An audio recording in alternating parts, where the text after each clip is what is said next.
15ই November আদির ছিল শুভ জন্মদিন। এটা আমার বড় মামা বড় মামি তার নাতি। আদির জন্মদিনের মধ্যাহ্নভোজনের আয়োজন করা হয়েছিল। খুব সুন্দরভাবে মধ্যাহ্নভোজনের আয়োজন করেছিল সবাই মিলে। আমরা সবাই ওর জন্মদিনে খুব এনজয় করলাম। এটা হচ্ছে আদির বাবা মা, মানে আমার বড় মামার ছেলে আর বৌমা। আদি তো অনেকক্ষণ ধরে বসে থাকতে থাকতে ভীষণ ক্লান্ত। ও বারবার বলছে আমার খিদে পেয়েছে, আমি ভাত খাবো ভাত খাবো।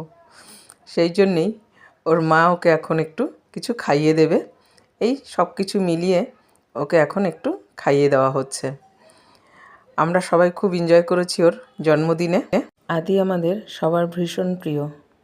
আদি তুমি খুব ভালো থেকো, সুস্থ থেকো, এই আশীর্বাদই রইল তোমার পিসির তরফ থেকে, সবার তরফ থেকে তোমার জন্য। তুমি খুব বড় হও, অনেক বড় হও।